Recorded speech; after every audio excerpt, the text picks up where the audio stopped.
چاہتیں کسی کی بھی پوری نہیں ہوتی. یہ تو ہو ہی نہیں سکتا کہ آپ جو چاہیں وہ ہو جائے. لوگ وزیر اعظم بنتے ہیں جیل میں چلے جاتے ہیں. حقیقت ہے یہ. کہاں کہاں انسان پہنچتا ہے, پھانسی کے پھندوں پہ لٹک جاتے ہیں اور معلوم نہیں کیا کیا ہوتا ہے. تو ساری چاہتیں نہیں پوری ہونے والی ہیں آپ کی. تو اب حل کیا ہے اس کا کہ بھئی ہر خواہش پوری کرو, یہ تو ہو نہیں سکتا. تو بھئی سمجھوتا کر لو. کیا خیال ہے؟ جب بھی کوئی مصیبت آئے پہلے تو کوشش کرو مصیبت نہ آئے. اپنی حماقتوں ایسی کام نہ کرو جس سے ٹینشن والا معاملہ پیدا ہو. میں نے بتایا تھا نا جمعے کے بیان میں, لڑکیوں سے دوستی لگانا, یہ چیزیں آپ کی ٹینشن میں اضافہ کریں گی, کمی نہیں کریں گی. حقیقت ہے یہ. تو یہ چرس پی رہا ہے, چرسیوں میں اٹھ رہا بیٹھ رہا ہے, چرس پینے سے ٹینشن بڑھتی ہے, کم نہیں ہوتی. جب نہیں ملے گی تو پاگل ہوگا نا.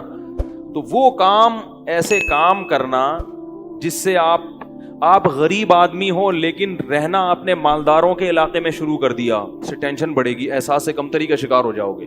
یار اس کے پاس بھی گاڑی, یار اس کے پاس کرولا, میرے پاس رکشا, خام خا. تو آپ کو چاہیے تھا کہ جب آپ رکشا ہے تو ایسے علاقے میں جاؤ جہاں سب کے پاس کیا ہے, رکشا ہے. دکان پکوڑوں کی ہے اور سوچیں کروڑوں کی. یہ خام خام لوگ ٹینشن میں آئے ہوئے ہیں. میں نے ڈیفنس کے لوگوں کو بھی ٹینشن میں دیکھا ہے. 1000 گز کا بنگلہ ہے, کروڑوں روپے کما رہے ہیں مگر ٹینشن میں. یہ میں ہوائی باتیں نہیں کر رہا. لوگ آتے ہیں کیوں ٹینشن میں کہ پڑوسی کے پاس اس سے بھی زیادہ ہے. تو یہ ٹینشنیں قدرت کی طرف سے نہیں ہیں, یہ آپ کی اپنی پالی ہوئی ہیں. تو حدیث میں نبی صلی اللہ علیہ وسلم نے فرمایا دنیا میں ہمیشہ اپنے سے کمتر کو دیکھو. یار میرے پاس رکشا ہے اور فلاں آدمی قسطوں پہ بھی رکشا خریدنے کی صلاحیت نہیں رکھتا. سڑکوں پہ فٹ پاتھوں پہ پڑے ہوئے ہیں. 3 دن پہلے صدر گیا میں تو دیکھا فٹ پاتھ پہ لوگ پڑے ہوئے ہیں. میں نے کہا یار یہ بھی لوگ ہیں, نہ گھر ہے نہ بال بچے. ایک کنوارے کا فون آیا, ایسے جیسے وہ نہیں ہوتی, کیا بولوں میں, ایسے طنز کر رہا تھا. کہہ رہے یار کوئی رشتہ ہی نہیں دیتا, یہ زندگی کوئی زندگی ہے. تو میں نے سوچا, میں نے کہا دیکھو وہ جو صدر میں فٹ پاتھ پہ پڑے ہوئے ہیں نا, ان کو کوئی دے گا رشتہ؟ میں نے کہا تمہیں ابا نے گھر میں رکھا ہوا ہے, روٹی پانی پنکھا سب مل رہا ہے, دعا کرتے ہیں اللہ کوئی انتظام کر دے. نہیں کر رہے تو ان لوگوں کو دیکھو جن کو روٹی پانی بھی نہیں مل رہا. تو اپنے سے کمتر کو دیکھا جائے دنیا کے معاملے میں, اس سے آپ احساس کمتری کا شکار نہیں ہوں گے. تو ٹینشن ختم کرنے کی ایک بہت بڑی ذریعہ یہ ہے کہ اگر پھر بھی کوئی مصیبت آ گئی تو تقدیر کا سوچا جائے کہ جو چیز مقدر میں ہے وہ ٹل نہیں سکتی. اور دنیا مسافر خانہ ہے, یہاں اگر ٹینشن ہے تو وہ بھی عارضی, یہاں کی خوشی بھی عارضی. ایک آدمی کے بچے بچھڑ گئے, طلاق ہوئی میاں بیوی میں, بیوی بچوں کو لے کے فرار. اب وہ میرے پاس آیا, ایسے بیچارہ, ظاہر ہے بچے تو یاد آتے ہیں, ایسے اس کی حالت خراب, سٹریس. تو میں نے کہا کیس کرو عدالت میں. کہہ رہے عدالت میں کیس سے کوئی فائدہ نہیں ہے, نہیں ملیں گے بچے. بہت میں نے حل بتایا, یہ کر لو, تمام حل ناکام. میں نے کہا پھر یوں کرو. کیا کرو؟ مٹی ڈال. میں نے کہا ڈاکٹر عافیہ صدیقہ کا سوچو, وہ عورت ہے, جیل میں ہے, اپنے بچوں سے دور ہے, مزید اولاد بھی نہیں ہو سکتے اس کے. تو میں نے کہا تمہارا اگر تمہیں جیل میں ڈال دیا جائے نا ابھی, تو تم کہو گے چلو بچے نہ ملیں لیکن جیل سے تو باہر آؤں, یہی سوچو گے نا. اس کا سوچو کہ وہ ایک عورت ذات ہے, کئی سالوں سے جیل کے اندر پڑی ہوئی ہے, اور عورت کے لیے بچوں سے جدائی وہ بہت زیادہ مشکل ہے. مرد تو برداشت کر لیتا ہے. تو میں نے کہا اب جو چیز بس میں نہیں ہے اس پہ غم کرنا فضول, مٹی ڈالو ایسے, اور شادی کرو اور مزید نئے بچے پیدا کرو. جب ادھر دوسری اولاد آئے گی تو ادھر سے ذہن آپ کا ہٹ جائے گا. کہتے ہیں لوگ تانے دیں گے, بچوں کو بھول گیا. میں نے کہا لوگوں کے پاس فالتو ٹائم بہت ہے, ٹھیک ہے نا, وہ تانے دیتے رہیں گے, لوگوں کے تانوں کی پرواہ مت. جب ایک چیز آپ کے بس میں نہیں ہے تو اس پہ سوچنا کیسا. یہ بھی ایک بہت بڑا نسخہ ہے سکون کا کہ جو چیز آپ کے اختیار میں نہیں ہے اس کے بارے میں سوچنا بند کر دو. دیکھو نوح علیہ الصلوۃ والسلام اپنے بیٹے کی ساری زندگی تربیت کرتے رہے مگر وہ کافر نکلا. آخری وقت میں نوح علیہ السلام کو اپنے بیٹے پر کتنا پیار آیا کہ میری کشتی میں سوار ہو جا. بیٹا کہتا ہے سآوی الی جبل یعصمنی من الماء, میں پہاڑ پہ چڑھ جاؤں گا جو مجھے پانی سے بچا لے گا. پیغمبر کو اپنی اولاد سے بہت محبت ہوتی ہے, بہت زیادہ ہے. جیسے یعقوب علیہ السلام کو تھی نا اپنے بیٹے سے. کتنا درد ہوگا اس وقت نوح علیہ السلام کے دل میں, کیسے تڑپ رہے ہوں گے. لیکن بیٹا باز نہ آیا. وحال بینہم الموج فکان من المغرقین, ایک موج آئی اور اس کو غرق کر دیا. نوح علیہ السلام نے اللہ سے دعا مانگی ان ابنی من اہلی, اے اللہ میرا بیٹا میرے اہل و عیال میں سے ہے, تو نے تو وعدہ کیا تھا تو میرے اہل و عیال کا خیال کرے گا. اللہ نے کیا فرمایا انہ لیس من اہلک, یہ تیرے اہل میں سے نہیں ہے, اس کا عمل ٹھیک نہیں ہے. فلا تسألنی ما لیس لک بہ علم, دوبارہ یہ سوال مجھ سے مت کرنا. اب یہ نہیں کہ نوح علیہ السلام بیٹھ گئے یار یہ کیا ہو گیا یار, اب سوچیں یہ تو بڑھ گیا. بس نوح علیہ السلام نے فوراً استغفار کیا. اعوذ بک ان اسألک ما لیس لی بہ علم, اے اللہ میں تجھ سے پناہ مانگتا ہوں ایسی چیز کی, میں تجھ سے ایسا سوال کروں جس کی دلیل میرے پاس نہیں. بس بھول گئے.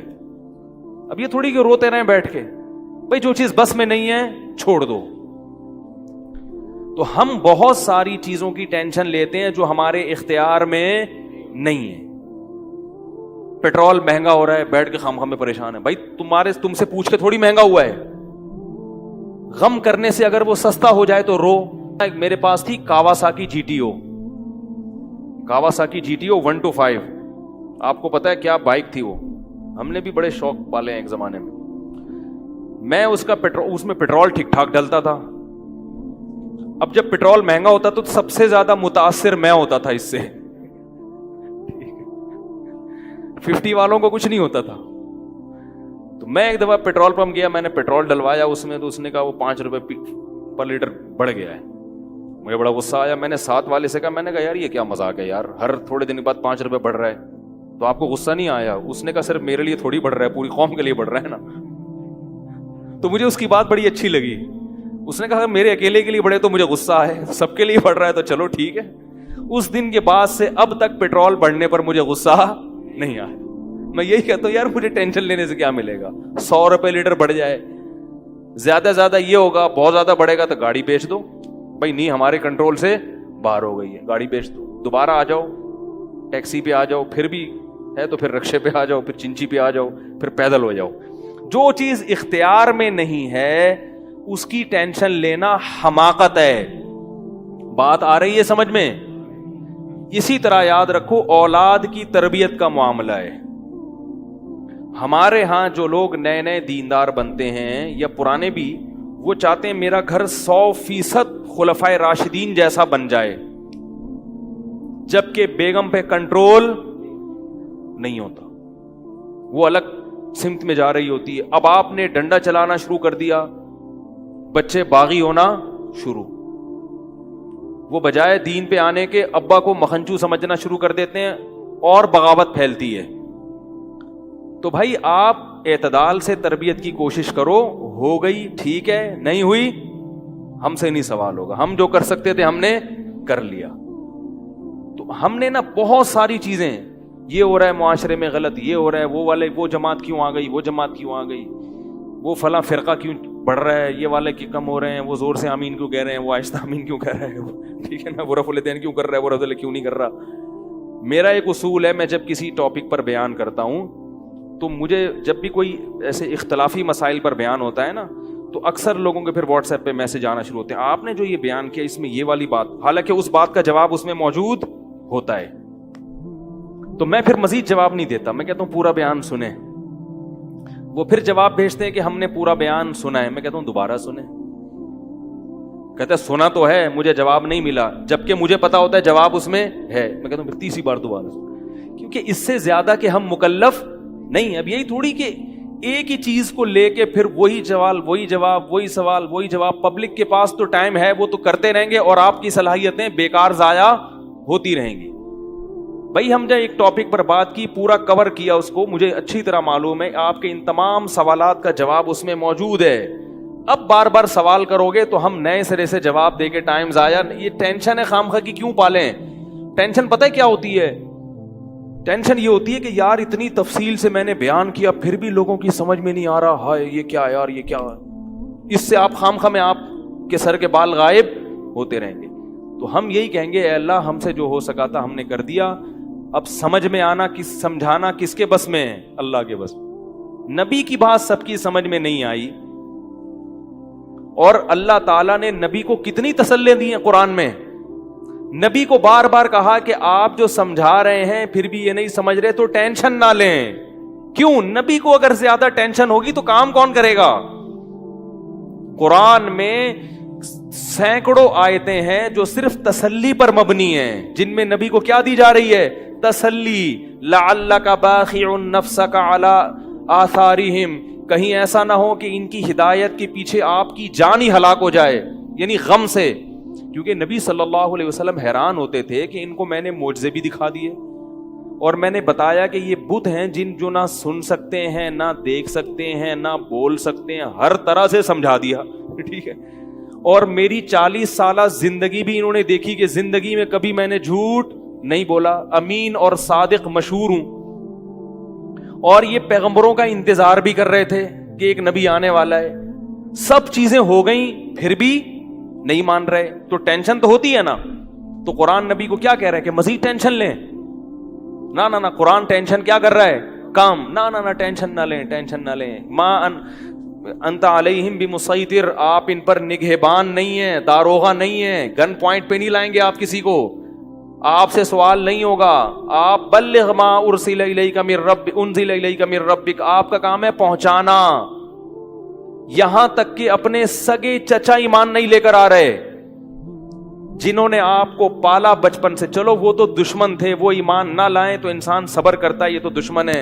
اپنے سگے چچا جنہوں نے بچپن میں پالا، کفالت کی آپ کی، 3 سال رسول اللہ صلی اللہ علیہ وسلم کا بائیکاٹ کیا ہے قریش نے، کھانا پینا بند کر دیا، شعب ابی طالب کی گھاٹی میں بند کر دیا بنی ہاشم کو کہ ان کا 3 سال تک کوئی لنک نہیں ہوگا ان سے، تاکہ یہ رجوع کریں اپنے دین سے.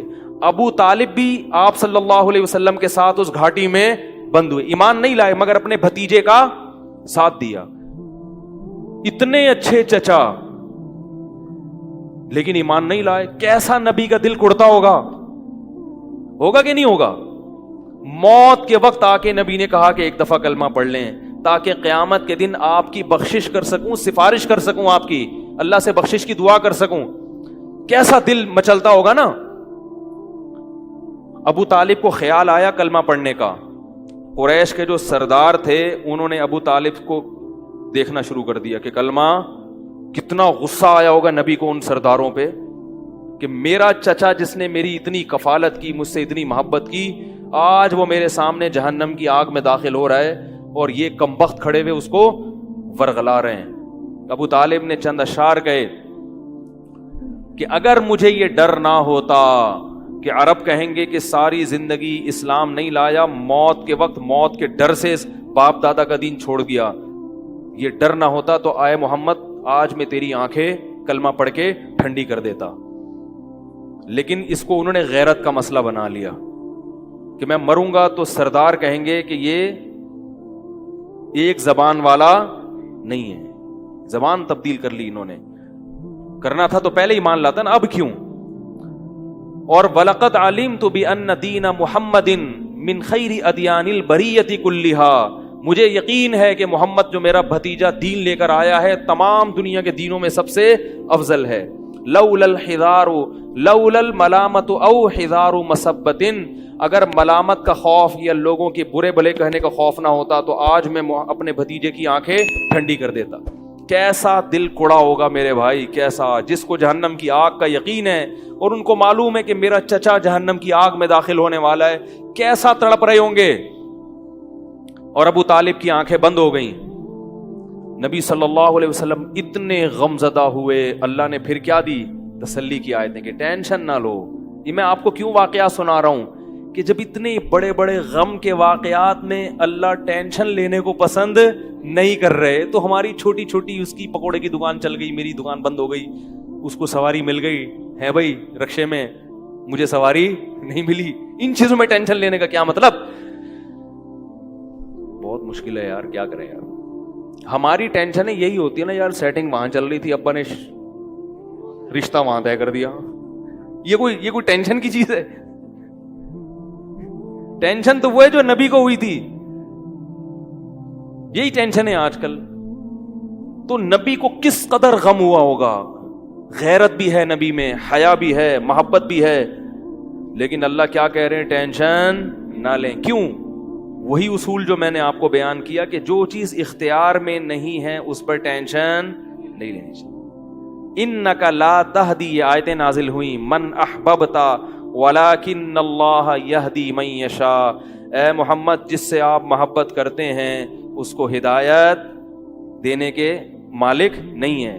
محبت الگ چیز ہے، ہدایت ہمارے ہاتھ میں ہے، آپ کے ہاتھ میں نہیں ہے.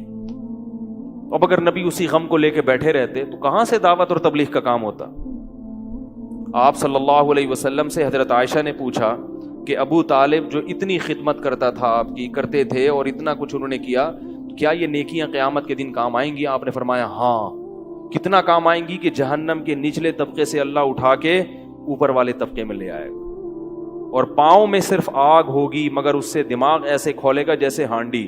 ابو طالب پورے جہنم کی آگ میں نہیں ہوں گے، صرف ان کے پاؤں جہنم کی آگ میں ہیں. اس سے پتہ چلتا ہے کافر کی نیکیاں کام تو آتی ہیں مگر عذاب کم کرنے میں، عذاب ختم کرنے میں نہیں. بھی ہم دیکھتے ہیں کہ دنیا میں بہت کچھ غلط ہو رہا ہے، دلائل کے انبار لگا دو پھر بھی لوگ نہیں مانتے، اور فرقواریت، ایک دوسرے پہ طعن و تشنی، گھریلو حالات میں گڑبڑ. تو اس میں اگر آپ ٹینشن لینا شروع کر دو گے تو پھر سوائے ڈپریشن کی گولیوں کی ایک نئی ٹینشن لگ جائے گی. جس دن گولی نہیں کھائی اس دن عجیب سا ہو گیا. ڈپریشن کا مریض کو جس دن گولی نہ ملے وہ خود گولی کی طرح بن جاتا ہے، وہ پھر کئی لوگوں کو گولیاں کھانی پڑتی ہیں اس سے بات چیت کے بعد. تو اس لیے میرے بھائی دو چیزیں یاد رہیں گی، ایک نیند اور دوسرا ٹینشن. جتنا ہو سکے، پھر بھی اللہ کی طرف سے ہوتی ہے، ایسا نہیں ہے کہ ناممکن ہے 100